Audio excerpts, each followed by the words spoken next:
Hello hello hello hello hello, thank you so much, thank you so much, thank you so much लगन करने के लिए। दारा पानी माने। हेलो हेलो हेलो, कौन आ गया रे भाई साहब?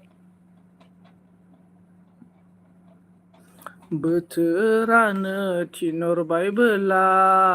आं मालाय माथो खालामबावनो, गोदाव सोराव जालांजोब्बाय समनि संसारा मा जालांखो। गामियारि उरला लै उरला उरला, ओइ गामियारि मा गाबफैलाबायखोब्रा ओइ दिनैसो आइ आइ गामियारि माबोरै जाखो हाल साल खबरा गामियारि? नै आंहाबो थैहां थैहांसो जाना दङ, दुखु खस्थ'लै गामियारि आंहा बुहुदनो। चिरां status, hello hello hello, most welcome most welcome most welcome, thank you so much, thank you so much, thank you so much like नांगौ प्लिज प्लिज प्लिज गाइसमोन। ओमफ्राय जोंना गामियारि welcome welcome, thank you so much. ओमफ्राय चिरांनि status, hello bro good morning good morning good morning चिरां bro good morning. ओमफ्राय welcome करता हूँ मैं, वेलकम वेलकम शिवानी। जो मेरे से नया है प्लीज सब कर दो, please support support please support, maybe आप देगा। थैलां उरलां आयै उरलां माबा उरलि मानो थैलाबायनांगौब्रा, मानो इदि मानो इदि control control control control, please comment कीजिए कौन कौन एवरीवन। मोजां मोजां नंथारा खबरा उरला, आयै मानो खबरा मोजां ना जानो उरला। Hello Shibangi, hello hello hello hello hello.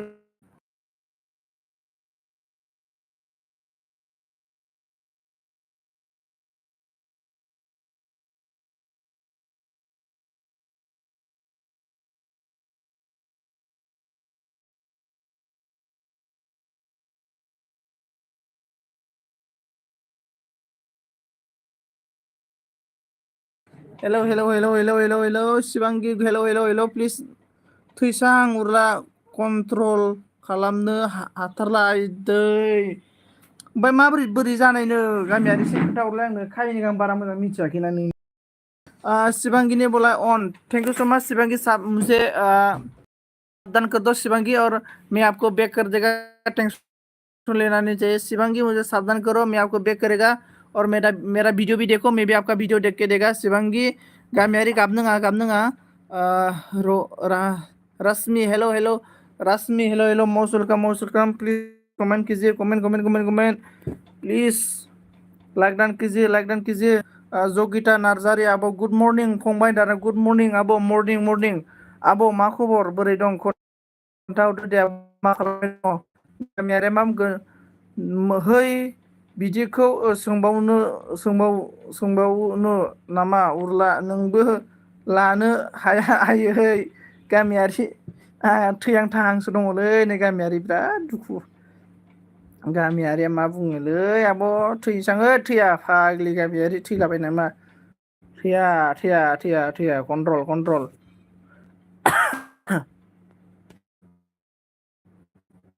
Comment please comment G everyone guys, comment सोर दं कमेन्ट खालामना हो लोगोफोर दोस्तों, एवरीवन गाइस प्लीज कमेंट कीजिए गाइस, एवरीवन गाइस कमेंट कीजिए। जो मेरे से नया है मेरा वीडियो सब कर दो, सब करके मेरा लॉन्ग वीडियो में कमेंट छोड़ दो, मैं आप सभी को बैक कर देगा। मेरा वीडियो भी फुल वॉच रनिंग करके कमेंट कीजिए, मैं भी आप सबका वीडियो मतलब देख के कमेंट करेगा। आंहाबो थैहां दायो गामियारि, थैनाङा दे नोङो, थैनाङा, आंसो थैगोन। ओमफ्राय चिराङा मा बुंदों, साबधान ब्रदार, चिरांनिखौ आं साबधान खालामनो खोमा र' दे नायनो, चिरांनिखौ नायनो आङो। आदसा चिरां नोंखौ साबधान खालामबाय दे आङो नै, हा चिरां ब्र साबधान खालामबाय आं नै, माबा नायनो हागोन नोङो, स्क्रिनाव नायबानो जाबाय। माथो अन जायाखैलै बेलेगखौ अन खालामबाय आं नै, बेलेगखौ अन खालामबाय दै नै। चिरां नोंनि भिडिअखौ नायबाय, माबा मा होनो भिडिअ सोलायलांबाय, नोंखौ नायबाय, माबाखौ नायबाय आं नै, अन खालामनो हाबाय दै। चिराङा गाबनोङालै, नोंसोरबो अनला आंखौ दा गामियारि, जों अनोब्रा, जों सापर्ट दं गामियारि, जों चिरां ब्र खालाम माबा नोंनि चेनेलखौ साब खालामबाय आं दानि नों नुखाबाय जानांगौ स्क्रिनाव बेनिफ्राय नों आंनि भिडिअखौ दा नायना होदो आंबो नोंनिखौ नायनो हागोन टेनसन लानाङा आंबो नायनो हागोन नोंबो नायनो हागोन बिदिनो सापर्ट खालामलायनांगौ आरो ना ओमफ्राय everyone guys please comment everyone please comment माबोरै जाबाव नांगौरा उरला एलबि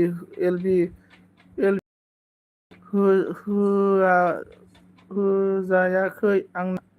आंना नों बानायनो आं बानायनो रोङाखै हाब माबोरै एलबि होजायै जाखोब्रा मा जादों चेनेला मा आसलथे मा प्रब्लेम माबिदि मा जायो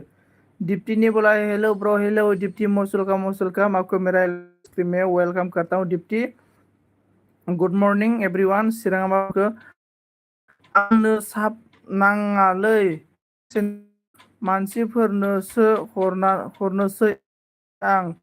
बाबायना चिरां ब्र अके आदसा चिरां ब्र अके ओमफ्राय हरसोसै होमबालाय नोंनि WT खौ आंनो हरदो चिरां बायनोसै नोंनि WT खौ ओमफ्राय दीप्तिया मा बुंखो कैसे हो ना मैं ठीक हूँ और दीदी आप कैसे हो ओमफ्राय दीप्ति ने बोला है लाइक दीप्तिया मा गामियारि गाबदों आंहा प्लिज गामियारि रनानि जायो गामियारि प्लिज जोंना गामियारि मा बुंखो मिथिला आं ब्लग थाबाय बानायनो रोंफिनासै उरलां खिन्थानो आदसा ओइ इउटुबाव नाय हिन्दी इउटुबाव नुगोन ओमफ्राय गामियारि नोंनि चेनेलजों सोरमोन नोंनि बोरायमोन नामा माथो बिराद एलबि गिदिंदों माथो आंनि एलबियाव फैदोंथ' दाख्लैयो आंखौथ' नों फैबा आंखौ उरला होनखायो नाथाय नोंनि हासबेन्डआथ' आंखौ उरला बुङाखैलै आं सनासो होनफैदों आरो ना आं एसे डाउट जादों आरो ना गामियारियाथ' आंखौ उरलासो बुङो बे आंखौ सना माबोरै बुंफैदों जादों आरो ना आं दाख्लैयो चिराङा बुंदों दा लादो ब्र दाना लादो माने नों WT खौ हरबासो आं मोनगोन ना ब्र बेनिफ्राय जोंना दीप्तिया मा बुंखो मेबी आथि हो आथसा होना चाहिए चिरां ब्र नों मा जायगा माबानि जेनेबा मा एरियानि चिरां ब्र बिजनीनि ना मानि अबेनि खोन्थाहरदो दे चिरां ब्र ओमफ्राय जोंना मा बुंखो आं जेराव गैखालालै उरला साबसिनसै आं साबसिन दांनो बिदि नङा थैनाया गाज्रिसिनसो मिथिबाय ना नों थैनानैबो नों बहुद खस्थ' मोनगोनथ' थैनाया गाज्रिसिनसो आरो ना ओमफ्राय चिरां मा बुंखो सोरबा दम खालामनो हागोन दा सोरबा दाम खालामनो हागोन दा आदसा ओमफ्राय दीप्तिनि बुंदों अन ओमफ्राय गामियारि मा होनदों मा होनो ओंखि आं नङा दा आदसा नों नङा ने होमबा नोंनि बोराय मोनदांलै बुहुद माबा बायदिसिना होनफैदों मन्दिरे लाइक दान थेंक इउ स' माच मन्दिरा लाइक दान होनायनि थाखाय चिराङा मा बुंखो चिरां बङाइगाव आदसा बङाइगाव आरो ना आदसा आं दाख्लै बावैसो बङाइगाव बेरायदोंमोन ओमफ्राय दीप्तिया दाना अन थेंक इउ स' माच दीप्ति अन रेनिकलि दीप्ति बोलो क्या कर रहा है खाना बनाया कि नहीं बनाया है गामियारिया मा बुंखो मा खोथा सोंहरा उरला दिनैसो दांनो मोनफिनदों मबाइलखौ आदसा खोथा खोन्थाहरनायाथ' जेबो माने जोंनोसो खोन्थाहरदोंलै आं जेबो सोङाखै जोंनोसो खोन्थाहरदों जेनेबा बे नोंनि काहिनिखौनो खोन्थाहरदों आरो ना ओमफ्राय मन्दिरा मा होनदों मा जाखो मा लोंखो बुंनि ना मा जानो मा जाखो मा लोंनो बुंनि दा बे मन्दिरा माथो बाथौफुरिखौनो मिथिलायसै नोंलाय बाथौफुरि नोंसिनि हेडकुवार्टारा बाथौफुरि ना होमबा मन्दिरा बाथौफुरि हेडकुवार्टार दल पथारत बहे रहे ना जेखाय खालय लय माছ मारिबा যায় रा रा रे रा रा रा रा रा रा रा रा मोरा संजीत मेरा गिफ्ट कहाँ है ओ दुल्हनी पथारत बहे रहे ना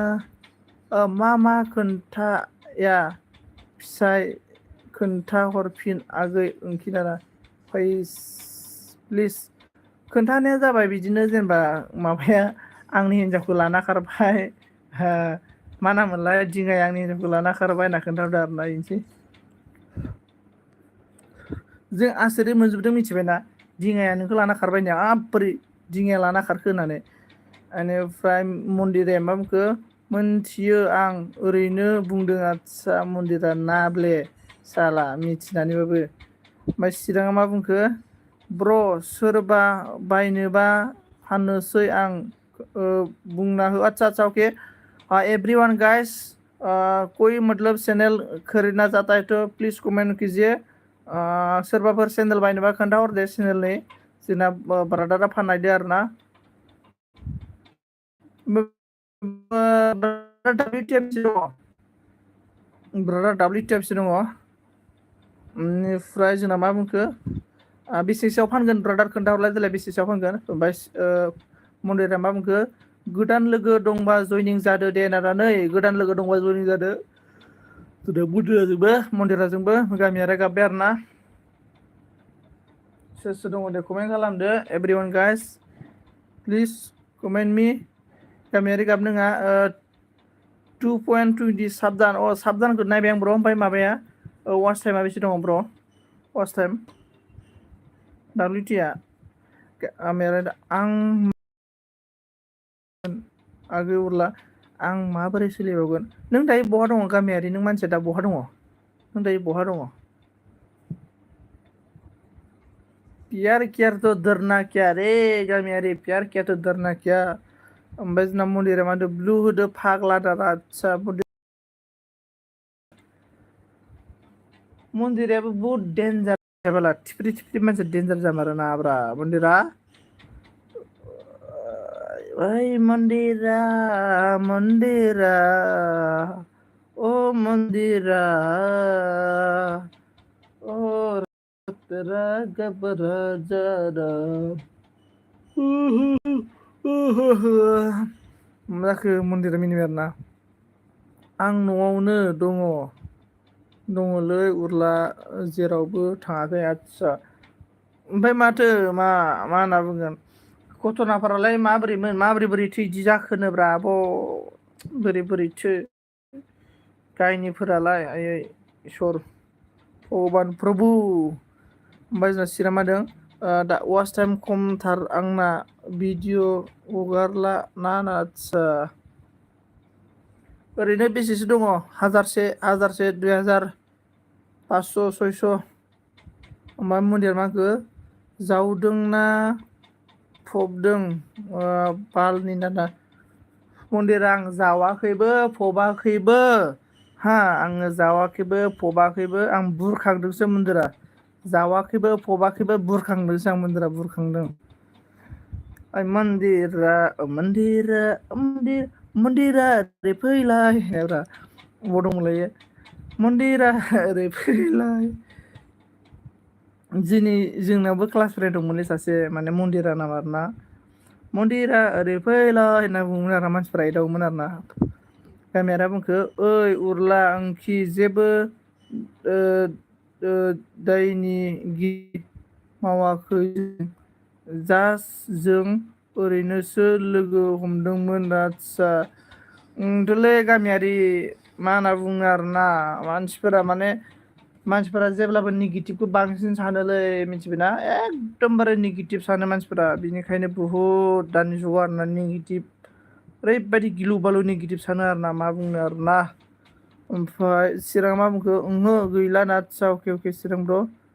मन्दिरा चेनेल बायनो चिरां स्टेटासखौ बायनोबा मन्दिरा ओमफ्राय गामियारि जयनिं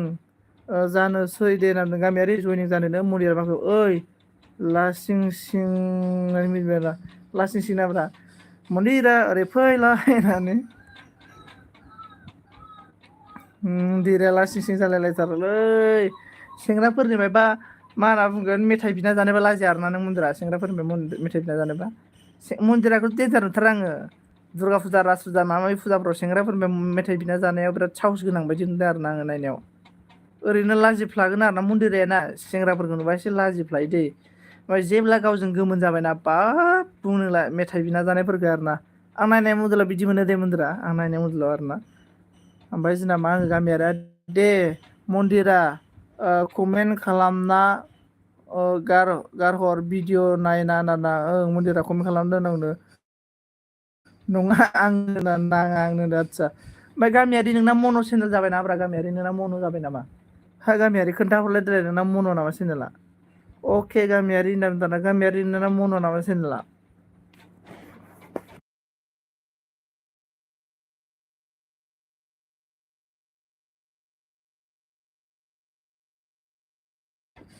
बेनिफ्राय मा बुंखो उरला ओमफ्राय आं माबोरै रोंफिनबावगोन दे एलबि भिडिअखौ नाना एलबि भिडिअखौ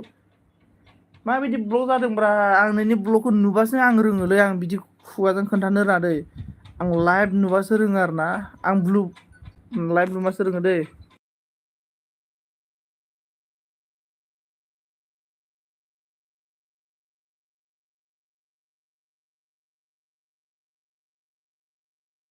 ओमफ्राय मा होनो थोदस आं थैनोसैलै बालु थैया फाग्लि थैलाबाय नामा सोरबा थैलाबायनानै मा खालामनो नों थैयोबा बांसिन खस्थ' मोनगोन जम राजाया नोंखौ साराय गुदुङाव एवगोन मिथिबाय थैयोबाथाय जाय मानसिया ना गाव हारसिं थैयो बेखौ जम राजा साराय गुदुङाव मिथिबाय बेखौनो थैलाबाय नोङा बालनि सिरि थादो नोंखौ उनाव दायो एन्जरा सिरि थाया माथो आङो र' गामियारिनि भिडिअ नायना आं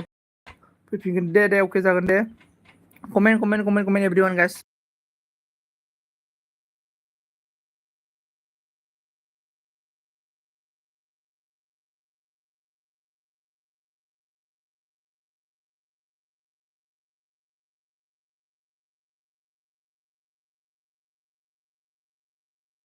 कमेन्ट ओमफ्राय चिरां स्टेजा मा होनदों 2.20K अनलि रेस 559 माबा 599 दाना आदसा आं WTसो बायगौमोनलै चिरांफोराव WT दंबा WTसो बायगौमोन आङो ओमफ्राय गामियारिया बुंबाय आरो ना आयौ होनबा जाबावगोनसो होनबा नोंहा माने जेनेबा नों इदि जेनेबा ना मानसिफोराना सोरबा फासिना थैनाय सोरबा दैयाव बारसोमना थैनाय सोरबा जुदि गाव मानसि गावनो हयथा खालामना थैनाय मानसिया सान्थि मोनाथ' मुलुगावहाय सोर मालाबाबो थैनाङा एखोनोथ' भगबाना लांगोन ना हलि मलिया अके नामदाना मस्ट वेलकाम हलि मलि गामियारि थैना थांना जागोनसो जेबो नङा जेबो नंला नामाथाय उरला ओंखि थैलाबाय नामा फाग्ला बिबारा मा बुंगोन हेलौ होनना मस्ट वेलकाम बिबार फाननो मानो फैयाखै आरो ना लाइक दानथिंखौ समाज बिबार सोर थैखोले होननानै थैयाखैलै माबायसा गाहाम दे नों बिबारे एसे मोजां रायज्लायसायालै गावहा ओमफ्राय हले मले अके गामियारा बुंखो सोरबा फोरोंनो नामा बालनिना सोरबा फोरोंनो नामा बालनि नांबाय नायनो बिबार नों आंनिल' थायानो नोगोर जोथोमनो गोनां न'आव थांनानै बिबार हलि मलिया अके बि बसुमतारी हेल' गामियारिया ब्लग हेल' गाबनाङालै गामियारि बि बसुमतारिया हेल' मस्ट वेलकाम गुड मर्निं आगै होननानै अके आब' गुड लाइक दानो थेंक इउ सो माच वेलकाम बि बसुमतारी वेलकाम बि बसुमतारी अनामिकानि एम्बु बेदरनि भाजा संनाया गोथाव जागोना जायाखै खोन्थाहरलाय बर' मा खालामबाय दङ गामियारि गाबनाङालै सना गामियारि बिबारा मा बुंखो माबोरै रायज्लायदों माबोरै रायज्लायदों गाहामखौनो रायज्लायसायारे गावहा आंबा हलि मुलिया मा होनदों मा जाखो गामियारि नामदों बि बसुमतारी अन थेंक इउ बिबारा बुंबाय गाव गायआ थैनायनिसो रायज्लायदोंबा नङा बिबार आं थैनायनि रायज्लायाखै रे गामियारियासो बुंनाय रे गामियारिखौ आङो बुजायदों गावहा एसेबो कमेन्ट नायसाया रे गामियारि ओमफ्राय बि बसुमतारी अन थेंक इउ स माच आं आदसा ओमफ्राय बि बसुमतारी मा होनदों भिडिअ नायनो मोन आदसा आं भिडिअ गोदान नागारदोंमोनलै आंनि भिडिअखौ नायना होलाय अननानै लोगोफोर नायना होब्रा प्लिज बिबारा गामियारि गाबनाङा ओमफ्राय बिबारा मा बुंखो आंनि माथोआ बिदि आरो दादा नोंनि माथोआ सारे एसेबो मोजां नङा रे गावहा मा ओंख्रि जाखो ओमफ्राय गामियारिया हेल' हलि मलि आं थैनोसै नांदों नै ओमफ्राय हलि मलि बुजाय हरदोलै गामियारिखौ ओमफ्राय बि बसुमतारिया अन थेंक इउ स माच हलि मलि मानो गामियारि नांदों गामियारि गाब्बाय आरोना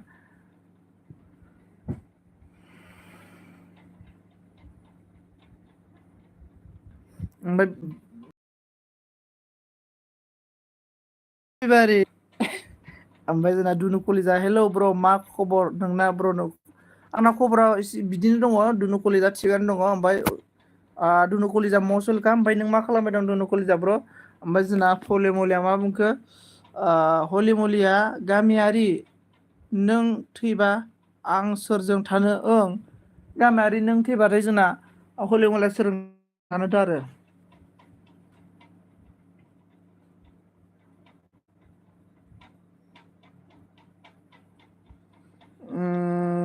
गामियारि नों थैबा ओमफ्राय दुनु कलिजिया 9 लाख दान थेंक इउ स' माच 9 लाख दान होनायनि थाखाय ओमफ्राय जोंना मानदेरा मा होनो गामियारि आब' नोंखौ साब खालामबाय आं भिडिअ नायना रिटार्न हरफिनदो होनना बुंदों गामियारि गामियारियाबो नोंखौ साब खालामबायनो जोंना मन्दिराखौ बेग होफैनो जाबाय दुनु कलिजा मा बुंखो आं उन्दुना दं ब्र आदसा खामानि डिउटि गैया नामा ब्र खारसाबाय नामा बे मन्दिर माबायालाय बिबारा खारबाय नामालै ओमफ्राय हलि मलि लाइक दान थेंक इउ स' माच मन्दिर मागो सनजित मा ओंख्रि जाखो नों मन्दिरा ओंख्रि जाथ'वाखै आरोना जाथ'वाखै नै जाहांहांसो जाहांहां माने मोनाखैनो मोनजायाखैनो आगै मन्दिरा आं दा हरफिनगोन र' दसे उनावनो बेनिफ्राय बिबानि अन थेंक इउ स' माच मस्ट वेलकाम बिबाजि मस्ट वेलकाम मन्दिरा मा बुंखो हारसिं थाना बर' हलि मलि थैनायावबो हारसिंसो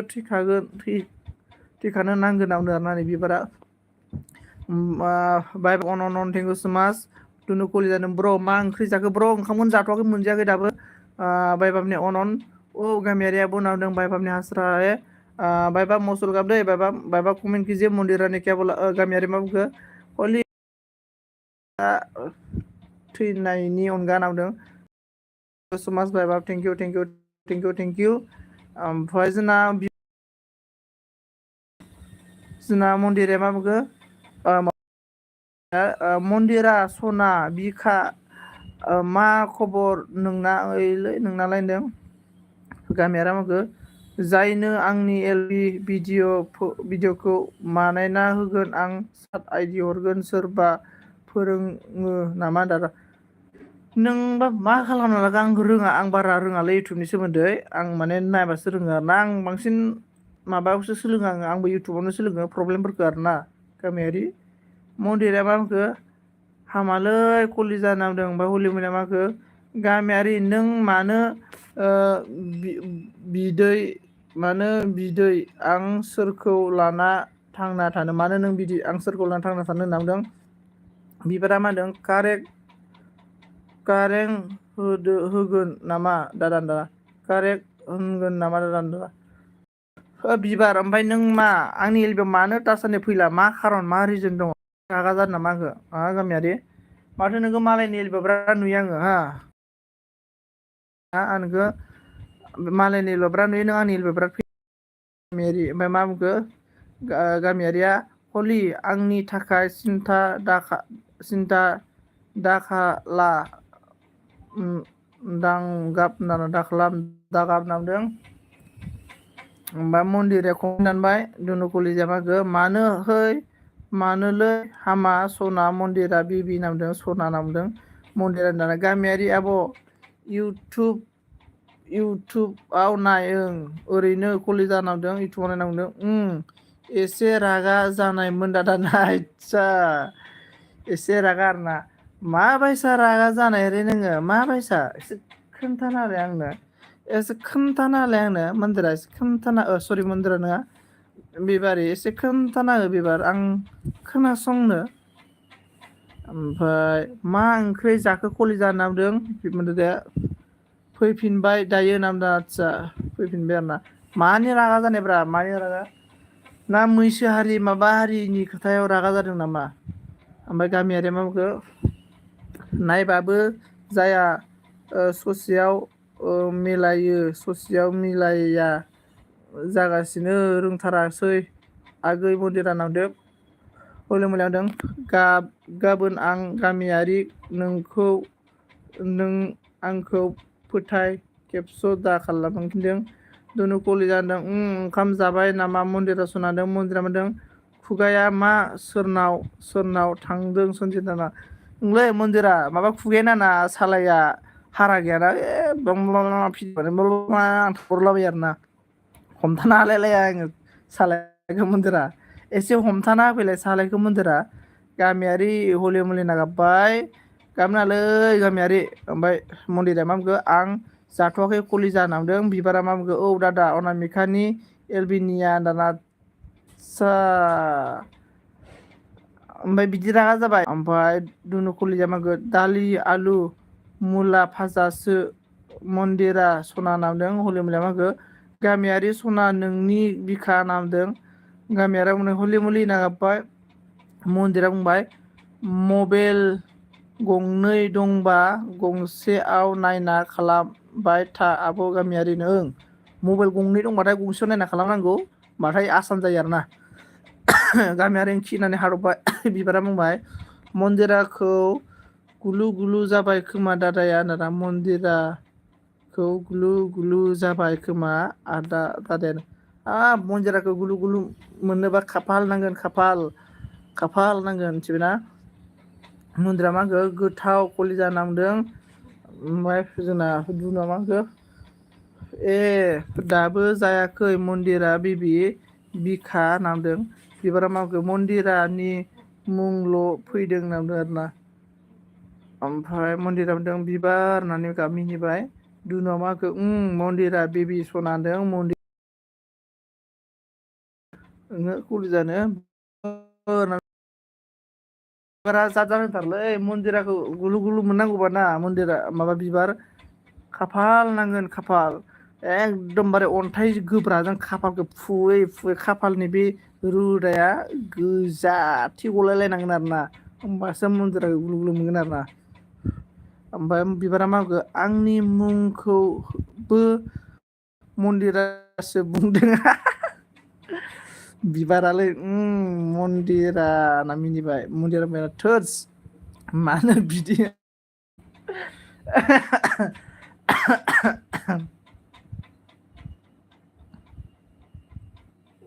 ओमफ्राय र' माबायदि खाफालले दादा नोंलै बिबार माबायदि खाफालथाय बिबारा मालाय फिसाजो सासेल'खाय बिराद खर' गिदिरलै खोन्थाहैजागोन आङो र' बिमा बिफानो मन्दिर माबा बिबार नोंखो एकदम नोंसिनि गामि खाथिनिसोथ' बिबार ओमफ्राय मन्दिरा मा होनखो सनजित खाजयना ओइ मन्दिरा आं खाजयनाया गावसो माबाया मन्दिरा खाज'जय खिबु सिबथाथा मोखाङाबो लावजें जें ओइ दाउदै लकेलखौ नुनो मोनाखै दाउदै लकेला माबायदि जायो ओरै लावजें जें मन्दिरानि खावलाया ओरै लावजें जेंथार आरोना मोजाङालाय जेनेबा ओमफ्राय नायनायाव मोजां साइस गोनां महर मोखां गोनां आरोना थिफ्रिफ्रि आरोना खाज'जयबाबो थिगानो मोदोम देनां हाबा जाबाथाय मोदोम जागोनदां मन्दिराया मालाय ओमफ्राय कमेन्ट खालामदो दे लोगो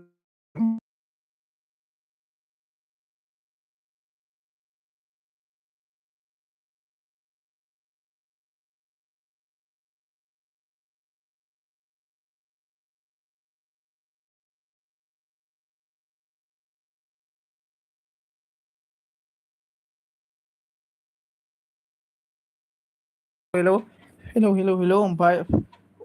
मा होनना मिनिबाय मन्दिरा दुनु कलेजा लाना ला मन्दिरा बिबि सनान्दारा लाहरबाय दुनु कलेजा ब्र' होनना मिनिबाय आरोना बिबारा बुंबाय आंहाबो मोदोम होनना बिबार नोंहालाय मा बिबारालाय माबा मा होनना बुंगोन मोदोम गैया बोरै मोदोम गैया जाखो बिबारालाय मोदोम गैयाबा बोरै हारा गोजा जायो नामा मानसिया सोरबा मन्दिरा मा होनखो लाबाय दे कलिजा लाबायनो कलिजा लाबाय मन्दिरायाथ' बुहुत सेंग्राफोरखौ गोसोथोनानै गारबाय बायदि मोनदों आङो माने जेनेबा एल पि स्कुलावबो मन्दिरा गोसोनाय दंमोन एयावबो दंमोन हायावबो दंमोन कलेजावबो दंमोन आयै अके मन्दिरा बेबि होनना बिबार दे बुंदो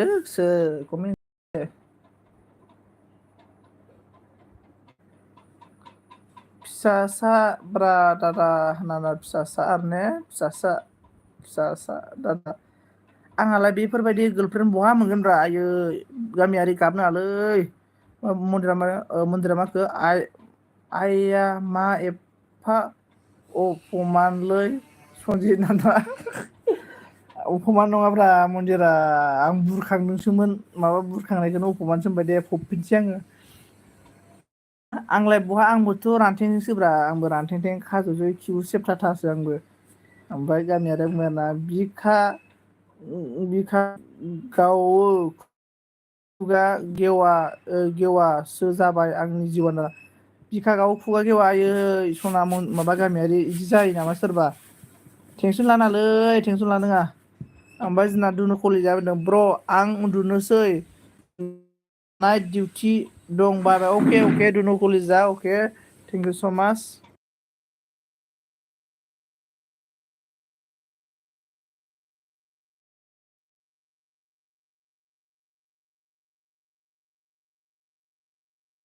हेलौ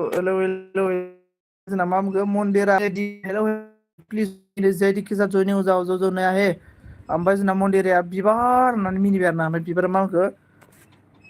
खैजोन बयफ्रेन्ड दं मन्दिरा खैजोन बयफ्रेन्ड दंनो मन्दिरा ओमफ्राय मन्दिरा मा बुंखो कलिजा अके कलिजा होनदों दे कलिजा होनदों कलिजा अल फ्रेन्ड बाय अके दे दुनु कलिजा थेंक इउ स' माच आंनि सन्जुगाव रेलवे स्टेसनाव फैनानै आंखौ सापर्ट खालामफैनायनि थाखाय थेंक इउ स' माच बेनिफ्राय जोंना गामियारि मा बुंखो आगै मन्दिरा दंनायालाय दं मबाइला गंनै नामदों जेदिया मा होनो मन्दिराजों लोगो जादैलै प्लिज मन्दिरा लोगो जानांगौनो नै जोंना जेदिजों ओमफ्राय दुनु कलेजिया अके मन्दिरा बेबि नामदों अके दुनु कलेजा थेंक इउ स' माच दै सापर्ट खालामफैनायनि थाखाय थेंक इउ बेनिफ्राय जोंना मा होनो मन्दिरा माखो सासेयानो गैजाया बिबारा आब' नामदारा सासेयानो गैजाया जागोनलै बे खावलाया जेनेबा ना आं खोन्थानो दावदै बायदिब्लाना बहुद सेंग्राफोर गोसोनाय थायो ओमफ्राय नाथाय सेंग्राफोर गोसो बांनो नागिरा बिदि खावलायाव माबा दावदै गोनाङा ओमफ्राय साइलिया मा बुंखो लाइक दान मरा सनजित ओइ साइलि मेरा नाम क्यों ले रहा है तू मुझे दादा बोलो दादा तू मुझे सनजित नहीं होता है दादा बोलो दादा ओमफ्राय मन्दिरा मा बुंखो जेदि कमेन्ट हर दे रिटार्न हरगोन होनदों जेदि कमेन्ट हरनांगौनो नै मन्दिरा रिटार्न हरग्रोनो जेदि ब्र'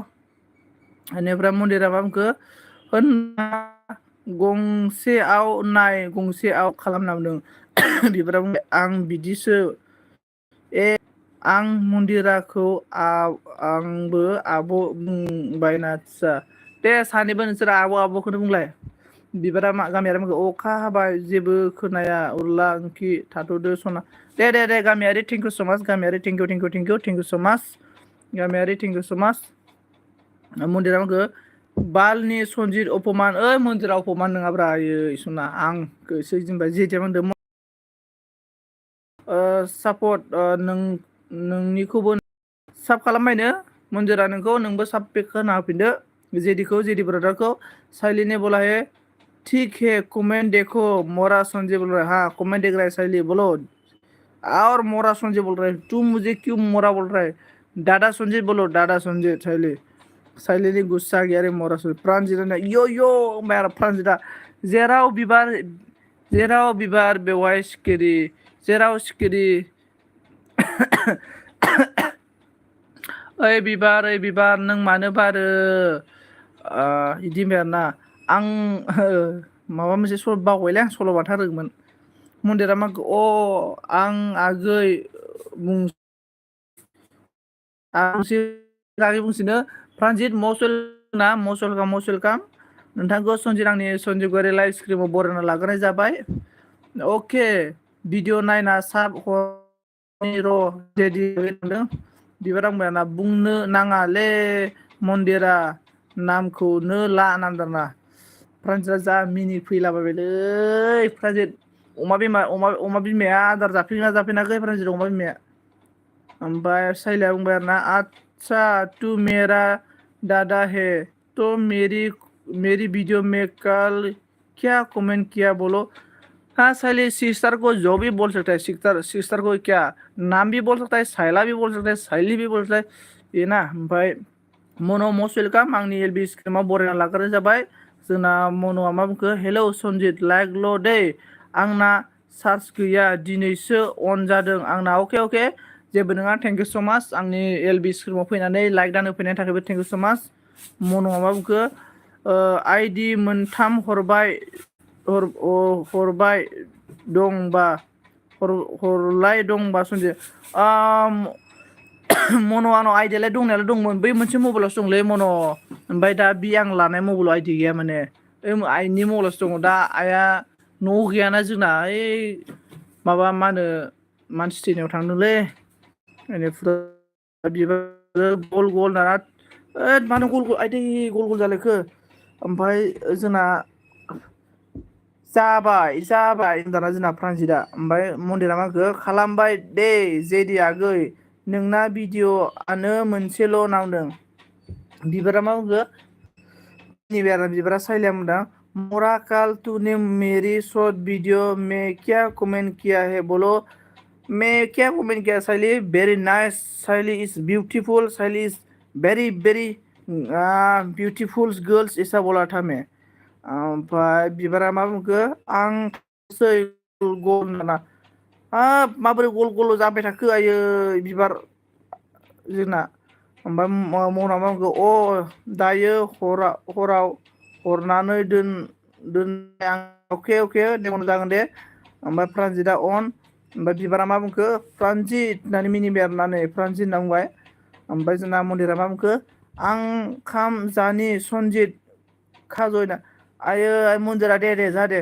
दे दे मोजां जादों मन्दिरा, दैफोरखौबो एसे मोजां लों मिथिबायना। एसे माबा देनां बिहाव बिखुनजोआ बासिगोन ना, बिहाव बिखुनजोआ बासिगोन, एसे मोजां जा ओंखामफोरा एसे मोजां जा। मना बुंखो, आं थांनोसै दै चार्ज गैया।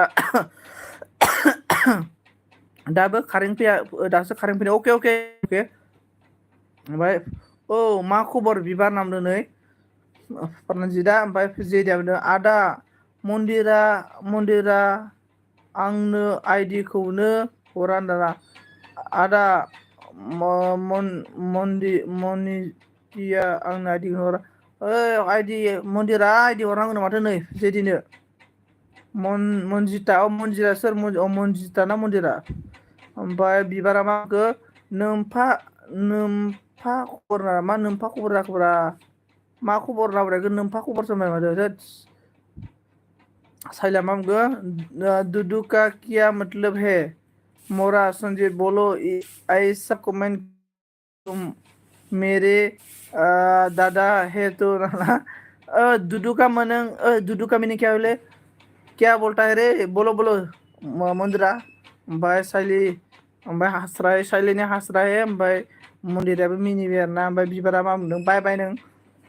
बिदिसो बिबार खबरा।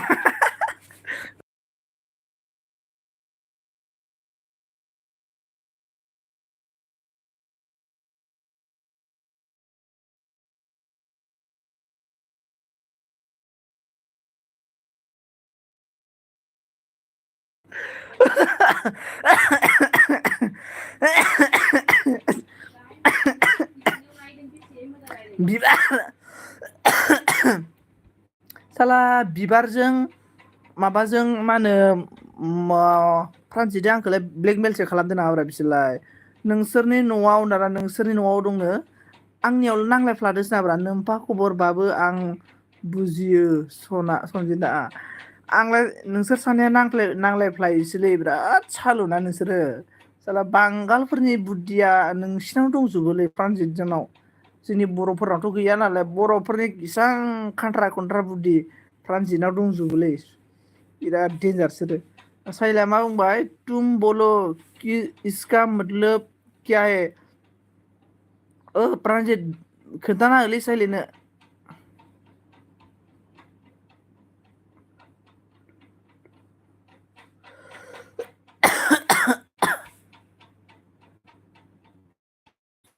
सुनो, वो आंसर होता है, मतलब जो पर्सन मतलब इसको नाचने नहीं आता है ना, इसको नाचता है ना, इसको क्या बोलता है, ओ इसको डांस करने नहीं आता ऐसा बोलते हैं ना, तो इसको हम लोग का भाषा में दूधू बोलता है, दूधू। दूधू नहीं, दूधू, दूधू। ओमफ्राय दासो जाबाय आंनियाव नादाबा, दासो जाबाय आंनियाव उनावनो साइलिया बोलो ना, साइलि में बोला ना प्राजिता मा होनखो बिराद गोथाव लोगो, बिराद गोथाव लोगोलै जों सानैजों सनजिदा बा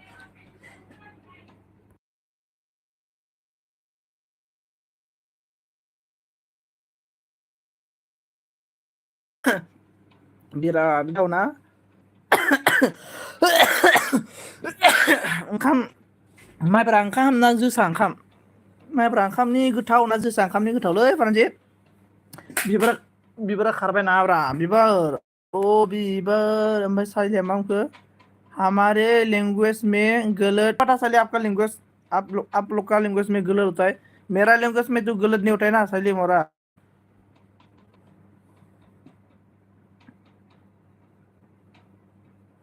ओमफ्राय प्रानजिता बिबार नामदाना, बिबारा मा होनखो प्रानजित नामदायो अमाफाराम। ओमफ्राय साइलिया र' थोर्स मरा बोलाय साइलि मरा टु। ओमफ्राय जोंना प्रानजिता मा होनखो बिबारा रोसिसो, रोसिसो सनजित, नों खनसे लोंबा सांग्रोमोदा मोनलायगोन, रोसिसो सनजित, नों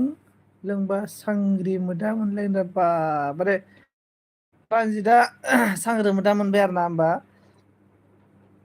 आं बोरै थांना थानो हाबावनो बिबारनि अनगायै, मोनसे लेटार लिरदों दै प्रानजिता, आं नुदों आरो ना मोनसे डायरियाव, नेट स्ल' हे तेरा मरा सनजित, नोंसिना सोद मेरा नेट स्ल'नि साइलि लिरदों नामा माइब्रा रोसि, माइब्रा रोसि, माइब्रा रोसि नङालै माबासो, माबासो जागोन मा होनो आमलाइ रोसि। रोसिखौ मानसिया खेनसे लोङोना, माने मालाबाबो गारानो। नों दाउ थाम्स आप, हेलौ हेलौ मस्ट वेलकाम बिबारा, नों ए बिदिसो नामदों नै। भाई थम्स अप ने बोला है मोरा सुरजीत भाई, बोल रहा हाँ थम्स अप ब्रो, बोलो कैसे है, क्या सा हाल चाल बोलो। साइले ने बोला है तूने फिर से झूठ बोला, लेने आता है मुझे। साइलिया बोला थम्स अप मोरा बोल रहा है, बिबार ना बुंबाय ना आं बुजियासै गा गारि बुङाखैबा नों जाबाय आंखौ नाना, गायरी गायरी बुङाखैबा नों जाबाय आंखौ नामदों आरो ना। थम्स अप ने बोला हाँ बोलो मुक नामदों ना हाँ। ओमफ्राय बिबार ना बुंबाय गल गल जाबाय थादों ना, आदसा गल गल जाबाय थादों ना, साला नेटफोर नांनानै। एबार जाबायना? जागोन जागोन टेनसन ला नङा। ओमफ्राय थम्स अप दूधू का मतलब हमारा लैंग्वेज में क्या है बोलो संजीत को नाम धरना। ओमफ्राय प्रान्जित ने बोला है बिबार जोंनि लोगोखौसो होनदों, गोथाव लोगो, गोथाव लोगो जानायखौसो बुंदों दा। ओंब्रा गोथाव लोगोखौ बुंदों, गोथाव माने जेनेबा बेनिफ्राय थम्स अप ने टी वाई टी, क्या टी वाई टी रे, बोलो बोलो दूधू का मतलब क्या है। ओमफ्राय बिबारा बुंबाय आरो ना काट काट दादा बा मासे मोजां फरायदों दादा नादों, बिराद आं गोदै गोदै फरायनो रोङोब्रा नै एबार गोदै गोदै फरायनो आरो ना। थम्स अप ने क्या बोला संजीत भाई दूधू का मतलब मेरे लैंग्वेज में एप्पल को बोलता है। अच्छा एप्पल को, मुझे पता नहीं ना दूध, अच्छा एप्पल, अच्छा एप्पल तो हम लोग खाता है ना थम्स अप, थम्स अप तू भी तो एप्पल खाता है ना। साइले ना क्या बोला, बोला बोला थम्स अप, बोला थम्स अप संजीत दादा को, अच्छा गुड गुड। प्रांजित ने बोला है क्या दूधू दूधू लगा रहा है शैली नंदना। शैली ने बोला है ऐसा नहीं थम, बोलो संजय को डायरेक्ट डायरेक्ट ओ थम्स अप क्या ऐसा बोल रहा है तू बोलो डायरेक्ट डायरेक्ट बोलो थम्स अप ओ थम्स अप मेरा एलबी में आगे फंस गया रे तू फंस गया डायरेक्ट बोलो अभी डायरेक्ट नहीं तो साइली तेरे को मारेगा बाय ले दादा प्रांजिना ओइ बिबारी थांथ'नाब्रा र' साथी होननानै मिनिबाय थम्स आपने हाजारा रे साथी बोलके प्रांजित ने बोला है रो ले बिबानो सैली ने क्या बोला ओए मोरा प्रांजित संजीत ने मेरा शॉट में कमेंट किया है इसलिए नाम डरना बिबार ने क्या बोला गल गल जाबाय बायना गल गलालाय सिया जाखागोन ना गल गलाय सिया जाखायोलै ने प्रब्लेम ना ओमफ्राय सादि नों न सादि नों न बोला थम्स अप ने साइली ने बोला मोरा फ्रांजित बोला है ओ दोस्तों प्लीज कमेंट कीजिए रे कमेंट आइबो गैला आफाबो गैला हाप्पै हाप्पै हाप्पै हान्थु लोरोप सोमावनानै जोंहानि न'आव हाप्पै आं जेबो खोनायाखै प्रान्जितारा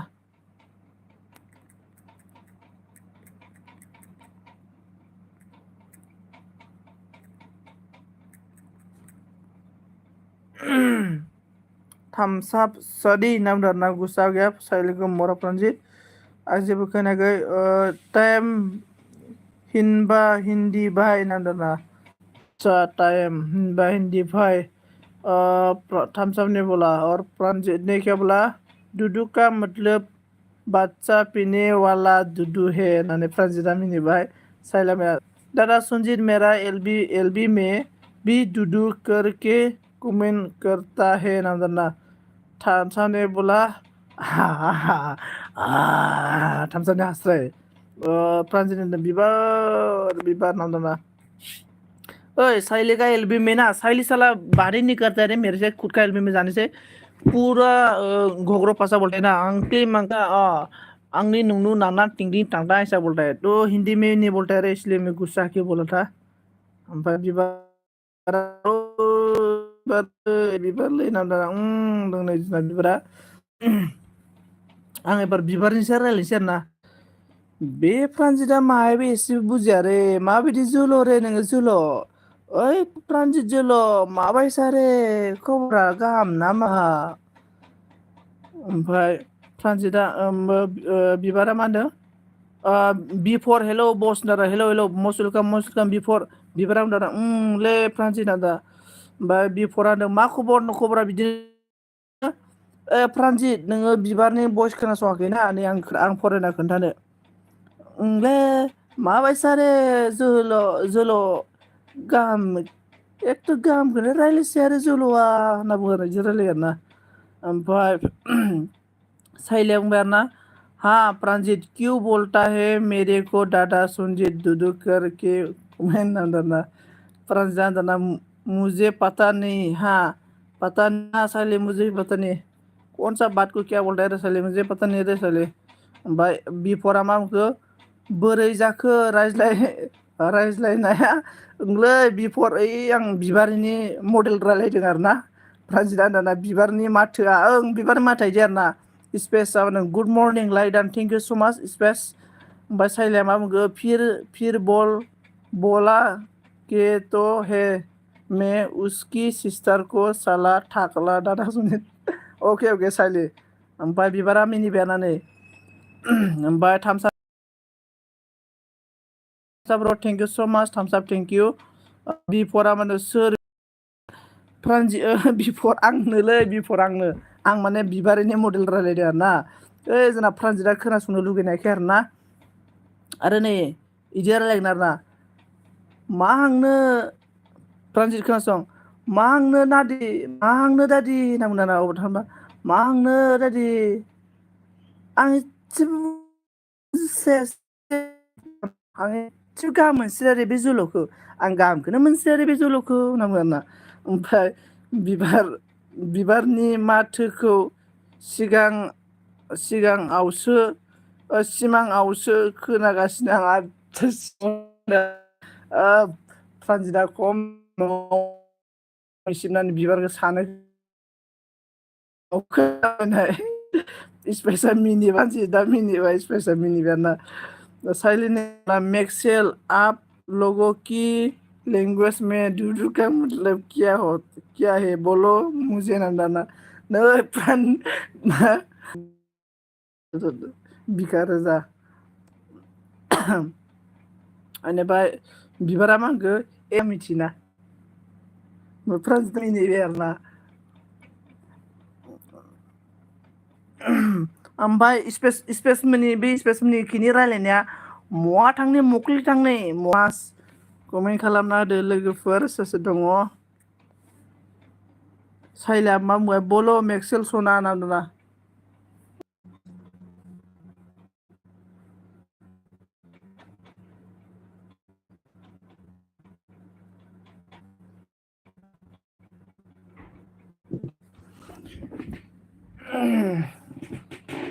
बेनिफ्राय जोंना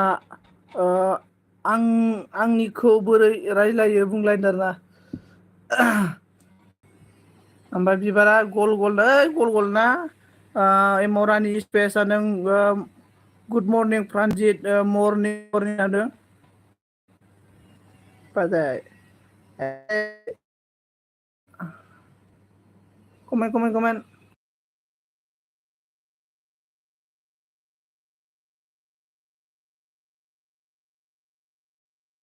नै रायलाय आरोना आं जादों रे आब' आङो नेरामे नेटआबो स्पेस मरा नांबाय बिफोरनोब्ला बल' नेट गैया बिबारा फ्रान्सनिया मोजांसो एसामिसफोरनि बायदि एसे बयसा नों गल गललै ना एबार गल गल जासिदा दा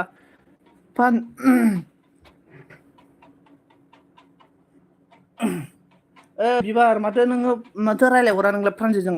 रायलायहरनांगौरा गोसोफोरा दुखु मोनो नों मा एसामिस नांबायलै नों मा एसामिस फ्रान्जिनिया बोरैबालै गथा मडेल रायलायो आब' आब' आब' आब' आब' होनना बुंलै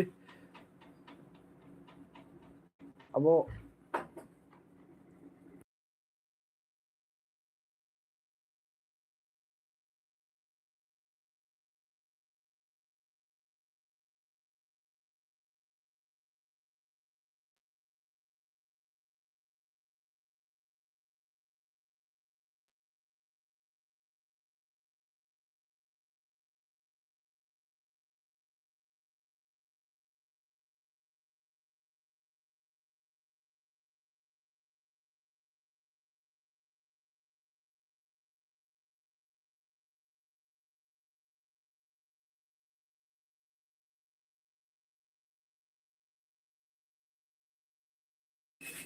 फ्रान्जिनि रायलायनाय दिब्रा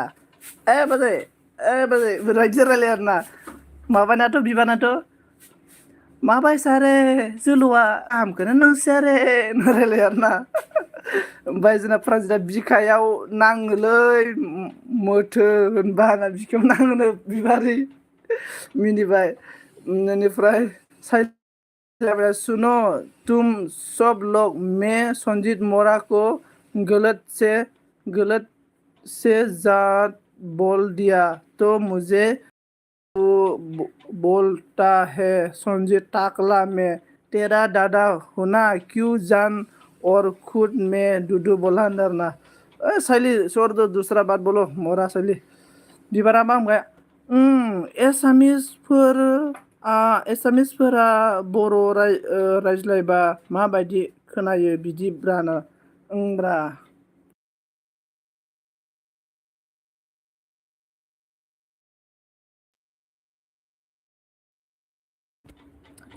नाम बिबारा मा दादा मा बुङोले बिसोरनिखौ फ्रान्जित मोननिखौ ना दादा मा बुङोले फ्रान्जित मोननिखौ बिसोरनिखौ नामदाना ओमफ्राय साइलियाव दाना था दा सन्जय अके साइलि इसिनिखोना इसिना माबालै मा होनना बुंगोन फ्रान्जित मोननिया ना बोरैबा नै एसामिस नांदेरनाय ना इसिना मख्लिथांनि माख्लिथांनि होनना बुंले बिबारजों रायजागोन नोङो नेमा नोङो नेमा जानो बिबारजों ओमफ्राय बोरै बोरैबा बोरै फ्रान्जिना रायलायना बोरैबालै माथोआ बोरै आंहा अमा फिसानि गोरलै बाजै आंहाना अमा बिमाया लोमजानानै ओंखाम जानो हायाखिसैलै बाजै फ्रान्जिना रायलायनायसै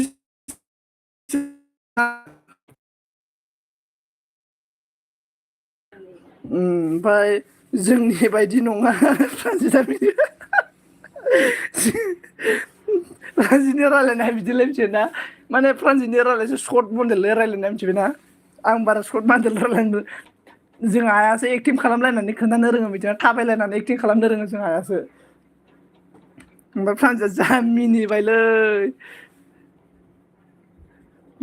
बिबार माबायदि खोनायो नों फ्रान्जितनि माथोखौ देलाय खोन्थाहरलाय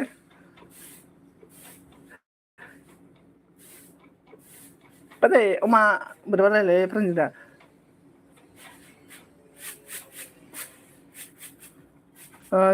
फ्रान्जिया जा मिनिबायलै जोंनिया बेलेग ना दादा उदालगुरिना ओं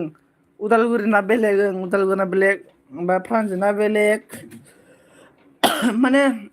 रायलायनाया बयनाबो एसे बेलेग बेलेग गोजाखालै ओमफ्राय बिबारी सन्जित थाख्ला को दादा मत बोलो मोरा को नाम दा साली क्या मेगन साबाय कर रहा है क्या साली तू मेगन साबाय कर रहा है साली ने ओमफ्राय जोंना फ्रान्जिता मा जाखो बाराय बोरैबा फ्रान्जित रायलायनाय स्पिडलै मिथिबायना स्पिड बोरैबा रायलायो मिथिबायना इदि रोंना बाजै बाजै बाजै आंना अमाया गाज्रि जाबायलै बाजै बाजै बिदि रायलायना बाजै बाजै आंना अमाया बेराम जाबायलै बाजै आं ओंखाम जायाखैलै बाजै बिदि रायलायोना मा खालामदोंलै बाजै मा खालामदों होननानै सर्ट रायलायो आरोना फ्रान्जिता नों मा होनदों बाजै नोमा होननांगोन आरोना फ्रान्जिता मा होनखो नों खोनाबाय आरो आं खोनाबाय फ्रान्जित नोंनि माथोखौ आं फ्रान्जित नोंनि माथोखौ खोनाबाय मिथिबायना फ्रान्जित नोंनि नाम्बारबो दं आंनाव बेनिफ्राय नोंनि मानसिखौबो नुबाय आं फ्रान्जित नों माबायदि मानसि आं दाख्लै सिमलायाव थांदोंमोनब्रा फ्रान्जित आं नोंखौ सानखादों नोंखौ नुदों आङो मिथिबायना नों लामायाव जिरायना दंमोन मिथिबायना दंफां सायाव जिरायना दंमोन नोङो ओमफ्राय बि फ्रान्जित नंगौना नङाब्रा होननानै नायदों आङो ओमफ्राय उनाव नों फ्रान्जितआनो होननानै हमबाय आरो ना आं मोनबाय ओमफ्राय साइलाया मा बुंखो मेगन साबाय किया हे बोला सन्जित मोरा हा साइली तू मेगन साबाय करता है ना स्पेस थेंक इउ सो माच अन थानायनि थाखाय स्पेस ब्र थेंक इउ स्पेस ब्र बिबारा मा बुंखो आं मोजांसो खोनानिखौ बा फ्रान्जितनिखौ नों मोजां खोनायाबा आयै संसारा बेलथायगोन ना फ्रान्जितनि माथोखौ नों मोजां खोनाया होमबाना बे संसारानो बेलथायगोन रे संसारा बेलथायगोन रे बेनिफ्राय फ्रान्जितआ मा बुंखो फ्रान्जितनि माथोखौ आंबो मोजांसो खोनायोब्रा खोनानायालाय नाथाय रायलायनाय मडेलखौसो खोन्थादों आं बयनिबो माथोखौ मोजां खोनायो रायलायनाय मडेलखौ खोन्थादों आरो ना आङो स्टाइलखौ आरो ना ओमफ्राय फ्रान्जितआ मा होनखो मा होन बाजै नोमा ओंब्रा मा होन बाजै नों बोरैबा थाबथालायो आरोना फ्रान्जितनि रायलायनाया एसे हिटआनो जायो बिबारा मा बुंखो थगायदोंसो दादाया थगायाखैलै मानो थगायनांगौ ओमफ्राय साइलिया मा बुंखो एटसा क्या हे सन्जित थाफ्ला नांनाय सा क्या थाफ्ला नांनाय सा थारलि साइलि मिनिबाय आरोना बाजै बाजै आं दिनै बिराद दुखुलै बाजै दिनै बिराद दुखु आङो ओंखाम जायाखैदां दिनै बाजै ओंखाम जायाखै होनलाय फ्रान्जितनि माथोआ ओमफ्राय बिबारा मा बुङोना फ्रान्जितआ बिबार मिनिबाय आरोना बिबार फ्रान्जितआ मिनिबाय थिगसे ओमफ्राय बिबारा मा बुंखो बहा लोगो मोनखो नों दादा फ्रान्जितखौनो आं फ्रान्जितखौ लोगो मोनाखै आं नुदोंसो दाख्लैयो ओइ लामायाव जिरायना दंमोन फ्रान्जितआ बिराद दुखु जादोंनो बेसारा फ्रान्जितआ लामायाव जिरायना दंमोन माने बिबार ओमफ्राय बिमला मा होनखो लाइक दान 14 थेंक इउ सो माच बिमल 14 लाइक दान होनायनि थाखाय स्पेसा मा होनदों अन मा सिरि जाखो नोङो सिरि जायाखैथ' बहा सिरि नुखो ओमफ्राय साइलिया मा होनदों ब्लू ले लो दादा संजित ओके साइली मरा क्या ब्लू क्या ले लो फ्रान्सआ जा मिनिबाय आरोना ओमफ्राय बिबारा मा बुंखो र' माबाया होबथेलायबायलै लबे लामायाव बबे लामायाव दाना गावसिनि लामायावलै गावसिनि लामायाव माबा बिराद दुखु जादोंनो बिसोरा अमाया आदार जायाखैनो बिराद दुखु जानानै माने लामायाव दंफां सायाव दंनोलै फ्रान्जिता ओंखामबो जायाखै दैबो लोङाखैनो बेसारा आं नुहुरबाय आरोना आयै फ्रान्जितसो माथो सानदों आङो ना इउटुबार फ्रान्जिता बिनो दां सानबाय आरोना एफा गिदिर इउटुबार 3K साबसक्राइबार दङ बोरै रायलायनोलै आं रायलायासै आरोना ओमफ्राय बिनोखा होननानै सानबाय आरोना आङो फ्रान्जितखौ ओमफ्राय बिबारा फ्रान्जित नुबाय नामा नोंखौ दादायानो आं नुबायलै वाट्सएपआवबो नुबाय आङो दा वाट्सएपनि प्रफाइलखौबो सोलायबाय फ्रान्जितआ गावनि फट' दोनाखै ओमफ्राय स्पेसा अन फ्रान्जितआ मिनिबाय फ्रान्जितआ 3K होनब्रा धेमालि नामा 3K साबसक्राइबार गोनां लाजिनाङो एफा गिदिरफोरखौ लोगो मोननो ओमफ्राय जोंना Sanji plus Debbarma like done 15 thank you so much Sanji plus Debbarma thank you so much like done करने के लिए थैंक यू आपको मोस्ट वेलकम आपको स्वागत है मेरा संजीव गोयरी लाइव में प्रांजित प्रोफाइल को प्रांजित प्रोफाइल को नायना लानांगौनो बेनिफ्राय संजी देबरमा माखौ मोजां फराय मा दाना संजीब्रा संजी देबरनन नामा देबानन ब्लू होलाय ना आच्छा प्रान्जित ब्लू होनां र' कमेन्ट खालामदो तुदले सोनार फालांदिसै लांदो रायजोआव अन thank you so much thank you comment guys मा सिरि नङाथ' हाब मा सिरि खोनाखो सालिया हास्राय आं सानजि फिसायसो आच्छा सानजि फिसाय आरोना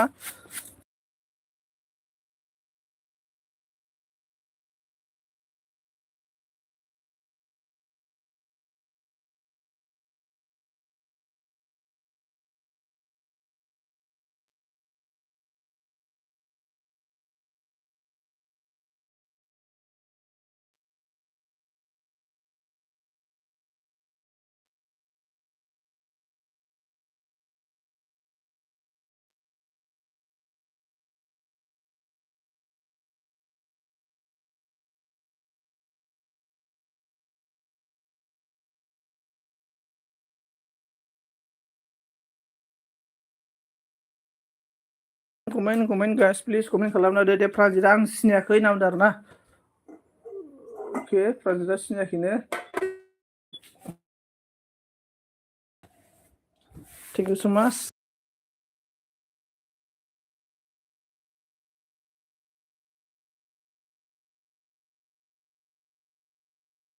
कमेन्ट गाइस प्लिज कमेन्ट कीजिए कमेन्ट बेनिफ्राय बाय आं आब'नियाव दसे थाहैनोसै दे दसे थाहैबानो जाबाय दे सन्जिया मा बुंखो जोंना आं दिंग्रायब्रा आं दिंग्रायद्राखाय सानजिया सिरि नायगिरदों आच्छा स्पेस अन फ्रान्जितआ जोमाव नामदों आरोना ओमफ्राय सानजि मा बुंखो सिनायनाय नंखाया नामदों आरोना फ्रान्जितआ मा बुंखो दे नामदों आरोना एभ्रिवान गाइस कमेन्ट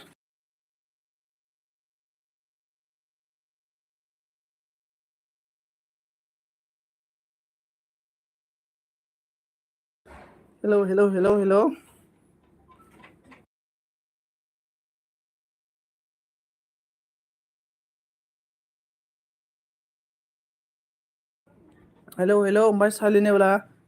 तेरा वीडियो रनिंग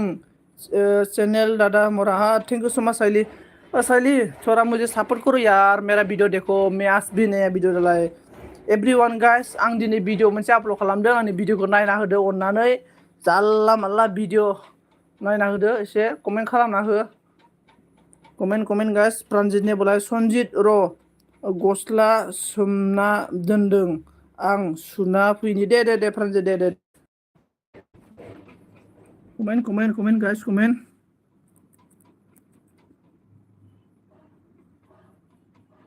लाइक डान आयु दासो लाइक डान सामब्रा मासाला thank you so much Pranjit thank you so माच लाइक डान थाखाय स्पेस अन रावबोखौनो फैलालै बालसो मा जाखोथाय मुरा एलबि होनानोलै मिथिबायना एलबि होबाथाय मानसि चेनेला बोरैबा जायनो एलबि होबाथाय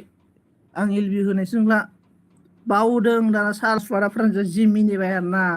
मक्लि थांनो नोङो प्रान्जित नाम्पा नोङो बाजै नाम्पा होना प्रान्जित ना बाजै बोरै प्रान्जित जोलै बाजै आं बिराद दुखुलै बाजै बिराद दुखु होनो नामा डेन्जार प्रान्जिताबो मानसिया बुस्थुआ थेंक यू सो माच दे अके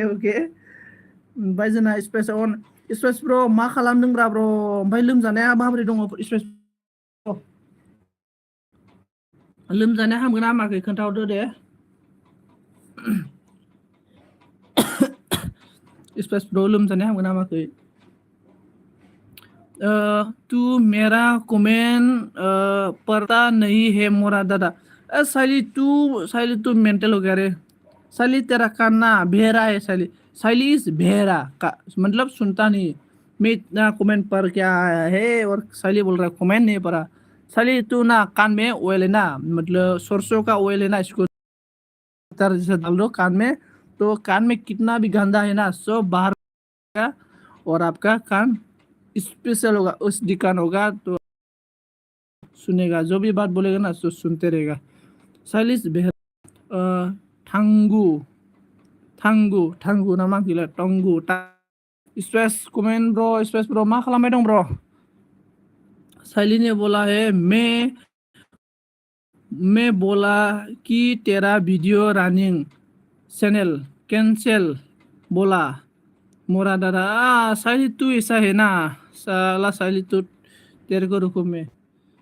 कान के नीचे बाजेगा मिसाली ओ साली तेरा हस्बैंड क्या हो गया रे अभी साइली का हस्बैंड टाकला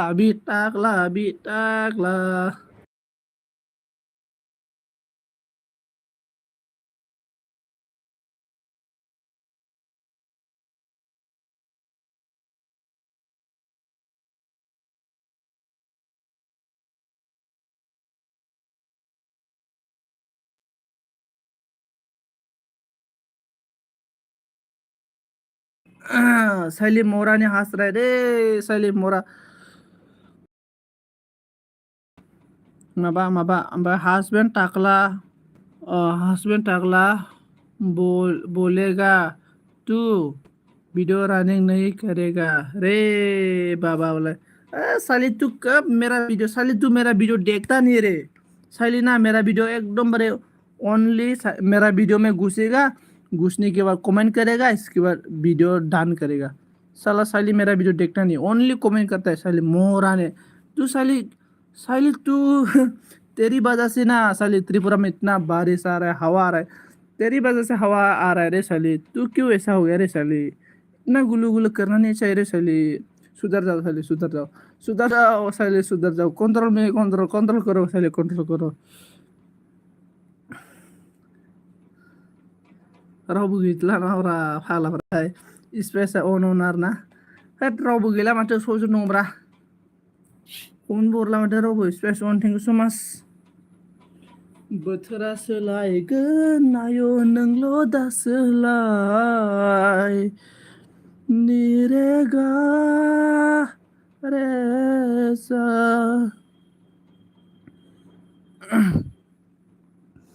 बै सिमिन दैसायाव आंनि बे दुगैनाय दै गाथोनाव बेसे मोजां देग्लायनि बै एक्सेल मोरा से में बात नहीं गार्ड नहीं करूंगा दादा बोल रहा है मैक्सेल मोरा से। क्यों सैली, क्या हो गया सैली, क्या हो गया रे सैली, क्या हो गया से रावनिबो नङा रजे बेयो बोथोरनिसो। कमेंट गाइस, प्लीज कमेंट कीजिए एवरीवन गाइस। कौन कौन है कमेंट कीजिए, कमेंट कीजिए। आदा जिउनो संसारा, संसार ब्र मस्ट वेलकाम। संसार नै गोदाव सोराव मा खालामनो जिबन उरां फारां। कमेन्ट एलबि होबाय आङो। साइलिबा उपाय ऊपर का कमेंट पढ़ो दादा। साइली में पढ़ा है, बोला है मैक्सेल मोरा से मैं कभी बात नहीं करूंगा दादा। तू ऐसा बोला है ना साइली?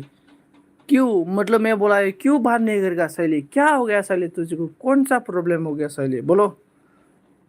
बेनिफ्राय संसार ब्र मा खालामदों, ओंखाम जागोन ना जायाखै खोन्थाहरदो दे।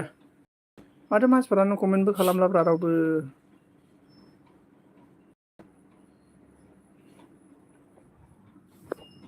दसे अन दोननोसै ना।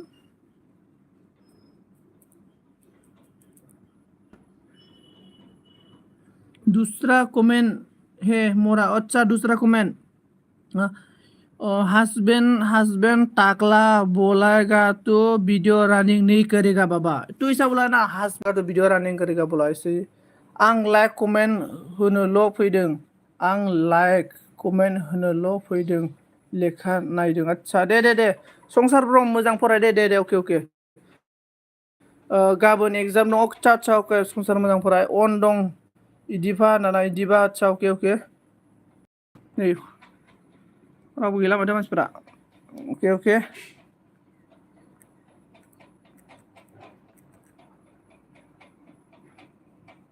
अन अके अके संसार ब्र अके। अच्छा बा, अच्छा वो कमेंट याद डिलीट क्या है मोरा दादा? अच्छा वो कमेंट ये शायद डिलीट हुआ है मोरा दादा। हाँ सैली, कौन डिलीट किया रे सैली, क्यों डिलीट कर रहे तू कमेंट?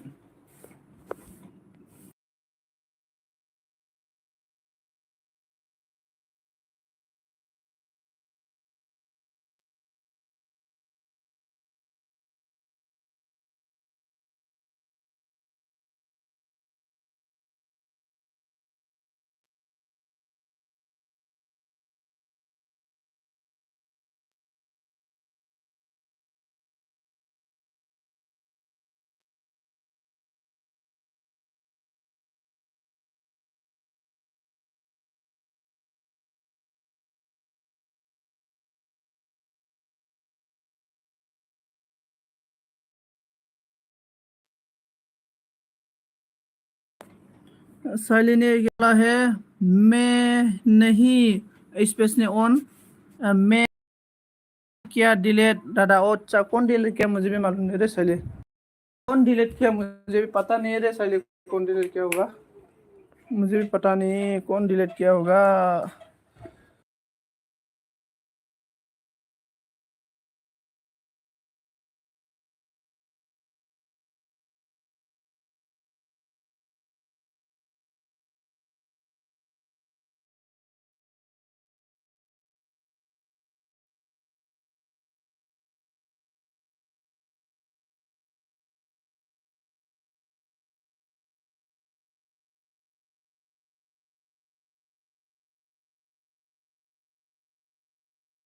मैंने क्या बोला है,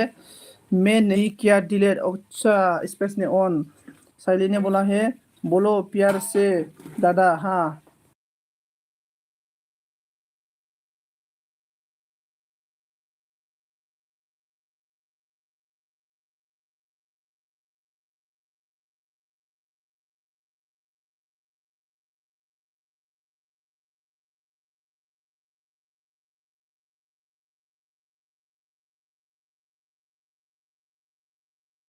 hello hello hello hello hello. ओए दादा सुनो ना, हाँ साइली बोलो बोलो।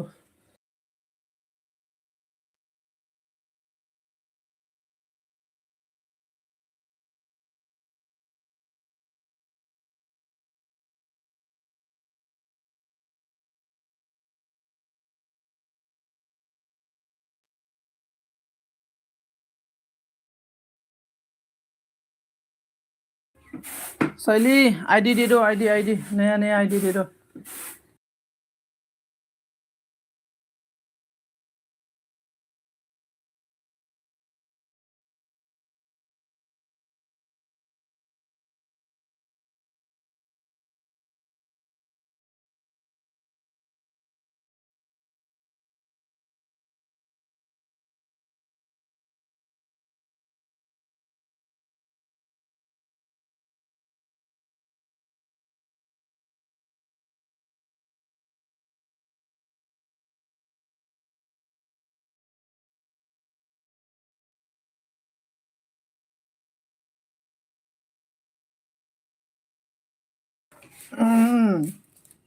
स्पेस ऑन, साइली ने बोला स्पेस मैक्सेल नहीं है क्या दादा?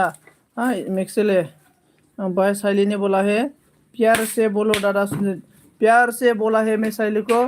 फारोड माटा साइली को कुछ नहीं आता, फारोड माटा साइली का दिमाग में कुछ नहीं आता। भाई अगर मैं तुझे आईडी देगा तो मेरा एलबी में आना बंद होगा, मेरा दादा संजीत मोरा बोल रहा है। इसके बाद स्पेस ने बोला है साइली मैं खाना बना रहा हूँ सोना बोल रहा। साइली मैक्सेल खाना,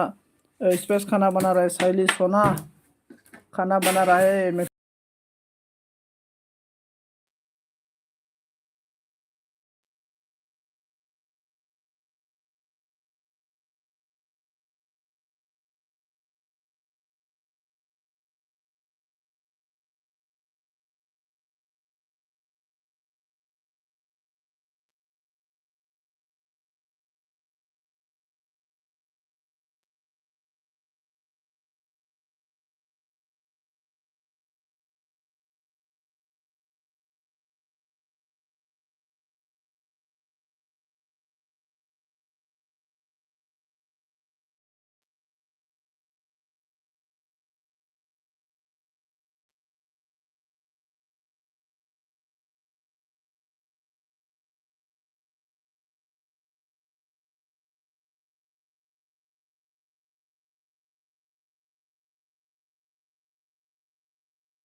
साइली ने बोला है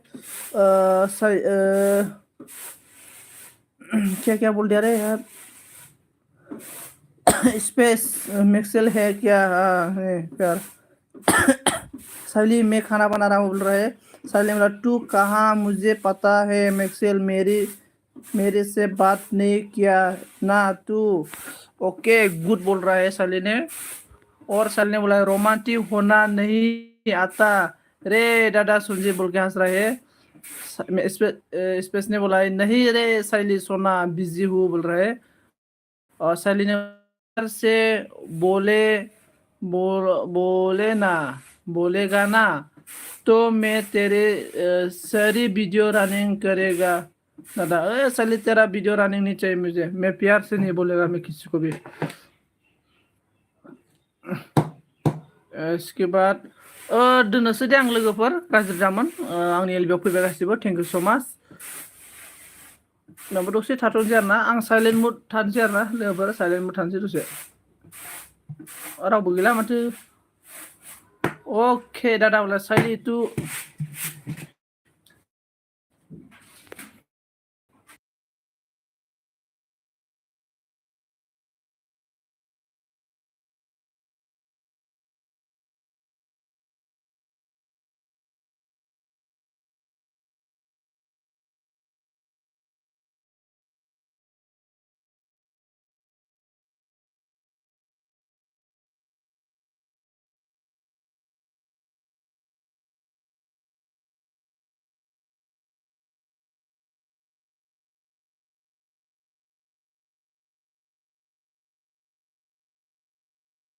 माता भारत माता साइली को कुछ नहीं आता, साइली को कुछ नहीं आता। बाय बाय। ओके स्पेस अन, बाय बाय संजित। आरो जिउ दोननोसै दे अके आंबो दोनसै। थेंक इउ सो माच लोगोफोर एभ्रिवान, थेंक इउ सो माच। आंबो दोनबाय दे, बाय बाय। अके बाय बाय।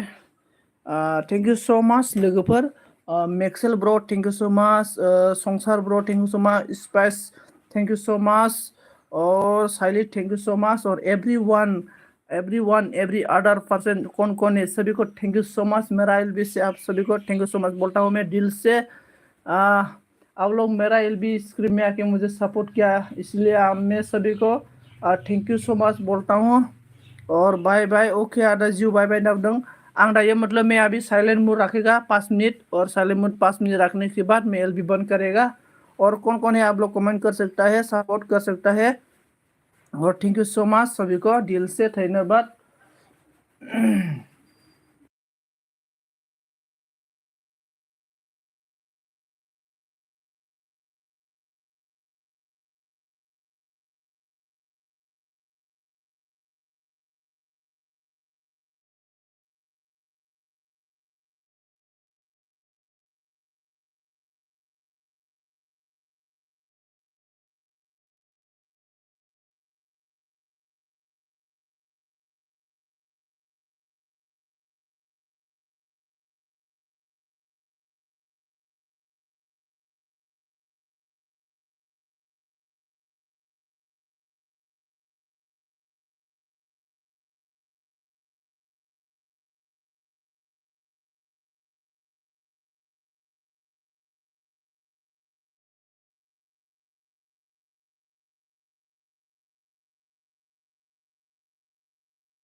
हाय हाय राजू मौसुल काम स्पेस ऑन राजू फागला बोल रहा है स्पेस ने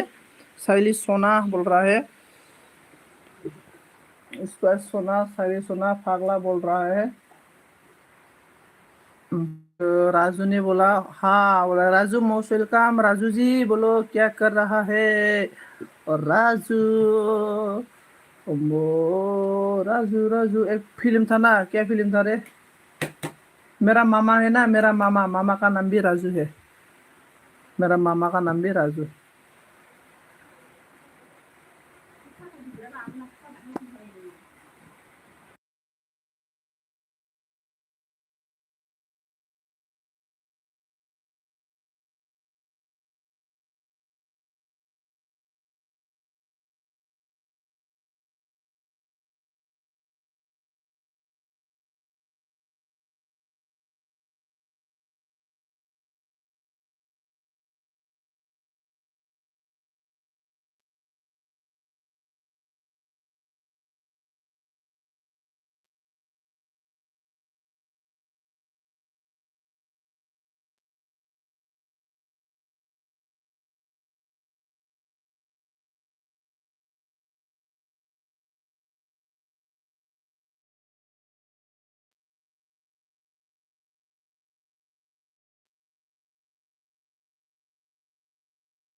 हेलो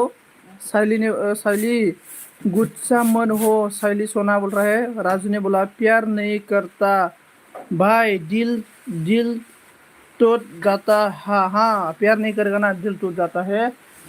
और इसके बाद बात करो कर रहा हो शैली हाँ शैली बात कर रहा है देखो बारिश आ गया रे हम लोग का पास बारिश बहुत बारिश आ रहा है